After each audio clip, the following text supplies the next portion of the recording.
Have you figured out your niche? Are you helping adding value to other people's lives? Then you're in the right place. Welcome to Munira's Musings with your host, co-author of Conversations with Top Real Estate Investors Volume 3, Munira Zahabi.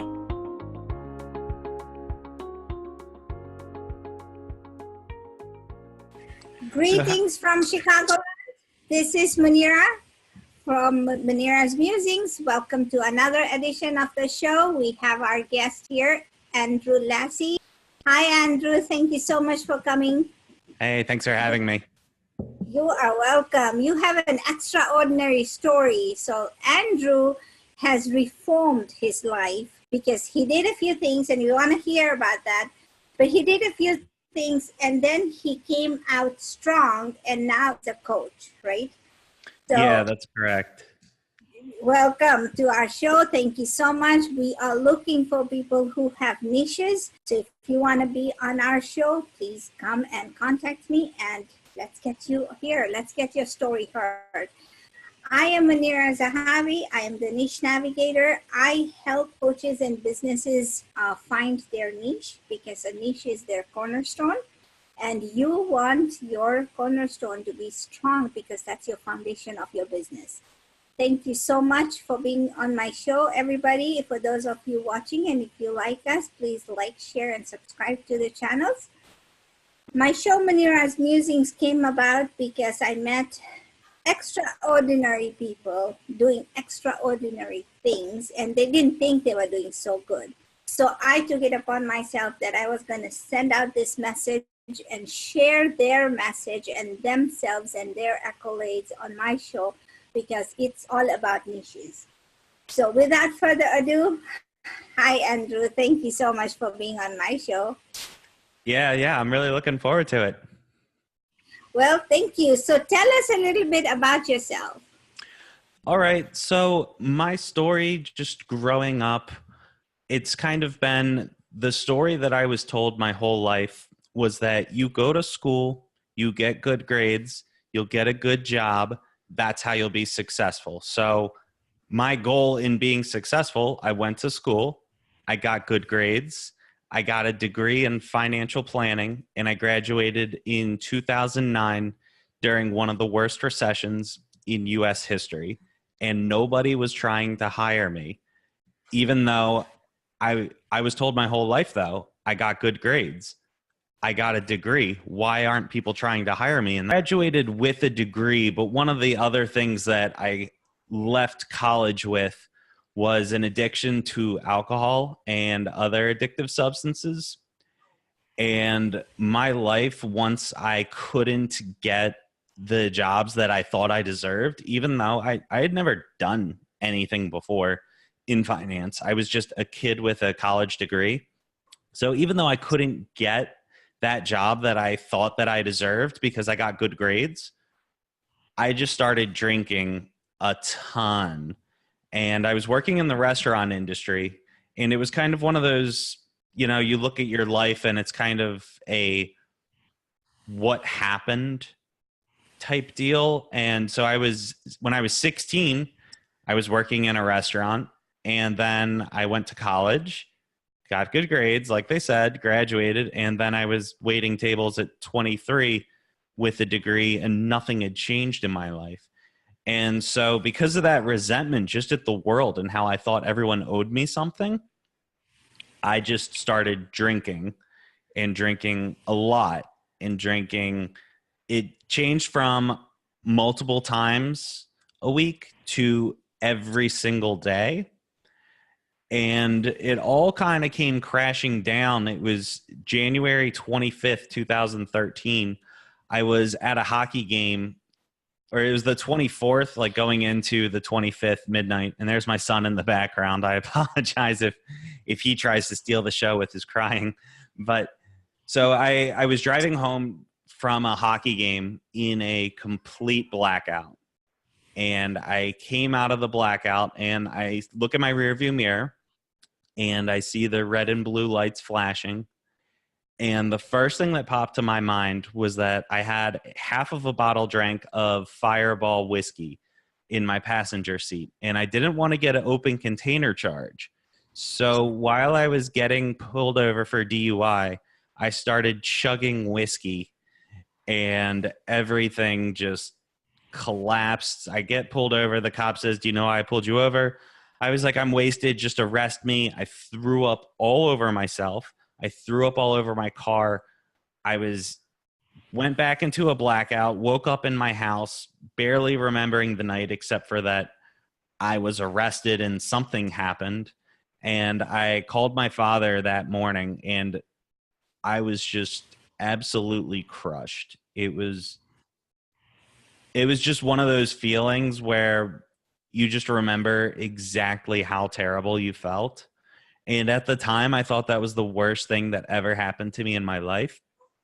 And to be honest, it was actually one of the best things that ever happened to me, ever. So I like the way you've taken your worst and changed it, right? Because most people look at the worst and don't overcome it. Yeah. But that moment was significant. Yeah, that moment was when I had reached, they talk about like reaching your bottom.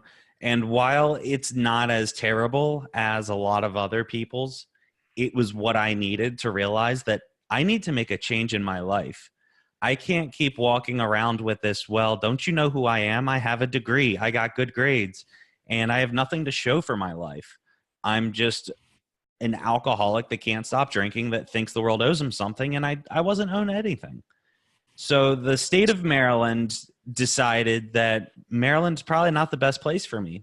And they shipped me down to South Florida, and I went to rehab. I did 28 days in a facility.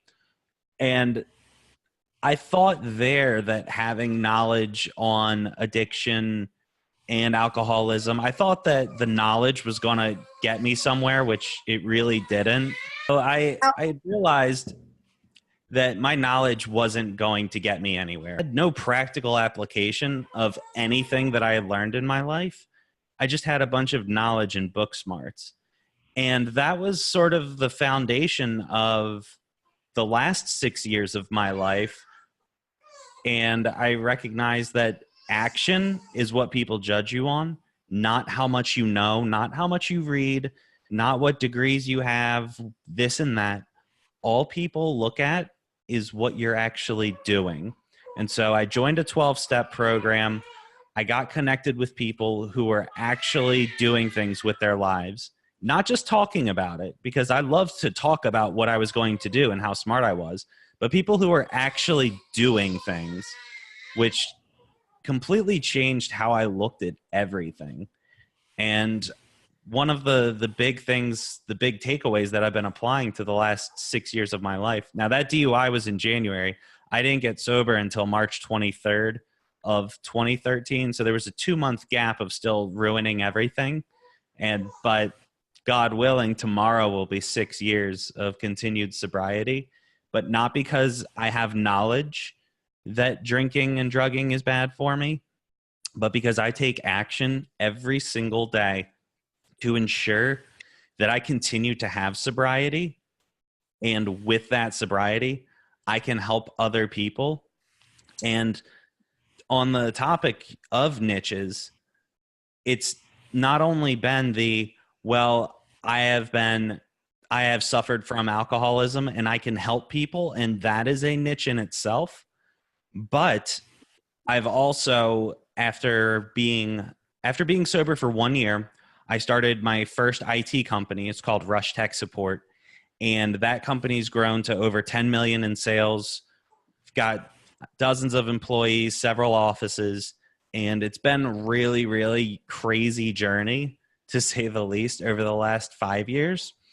And one of the things, though, that I started to recognize was that people were coming to me asking for advice, and it wasn't because of the knowledge I had. They saw that I had built this company. I had employees. I had lead generation. I had systems in place, and they were coming to me asking, how do I do this? And I had recognized I am actually uniquely qualified based on my experience to help people build businesses But other people showed me this is how I did it to get here. And I threw out my preconceived notions. I came in open-minded, and I was willing to try someone else's method. There were no good results to show for what I thought that I knew, because in my head, I know what I'm supposed to do. But the issue was I wasn't doing any action. I had nothing to show for anything. And I could sit there and tell you, well, I'm smarter than everybody else. I got good grades. I don't care about good grades. As a business owner, all I care about are results. Because I've come to the realization, that's what people want.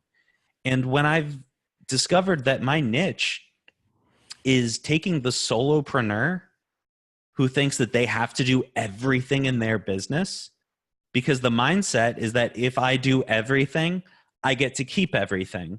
And that's correct. You get to keep 100%. But I'd rather have 20% of a boulder than 100% of a pebble. And that's the mindset that so many entrepreneurs have trouble getting over, because they want to be the one-person show. And they don't understand that there's a whole other way of running a business that gets you the freedom that you were looking for when you started your own business, that gets you the money you were looking for when you started your own business. Because entrepreneurs are the only people that will cut their salary in half, work twice as many hours just to not be working for somebody else. But what I realized is you can work half as many hours and make twice as much money if you know how to do it correctly. And so said, someone else can show me the process. And I got connected with a coach and with mentors and with people who had been where I want to be. And they showed me the path. And recovery from addiction and alcoholism works the same way. You don't have to do it by yourself. If you're looking for somebody that can show you exactly what to do, a solopreneur in a service industry who's trying to scale their business, that's my journey. It's not even, I read a book that said you should do this. It is, I went through this path. Here are the mistakes I made. I would recommend going in this direction based on my experience, not based on what I read. Because I used to think so many people had it all figured out. And what I've come to realize is so many people know what to do, but aren't willing to get uncomfortable and actually do it. Well, thank you so much. Oh my God, so much stuff in such a short time. You are amazing young man, and you've overcome the diversity and the issues that that were thrown your way, even though they were self-indulged, but still they were thrown your way, and you took that and then changed it to an opportunity, which is exactly what I tell people, is that you have the knowledge, you have it inside of you. All you have to do is find it and market it. And to me, excuses are a way of procrastinating.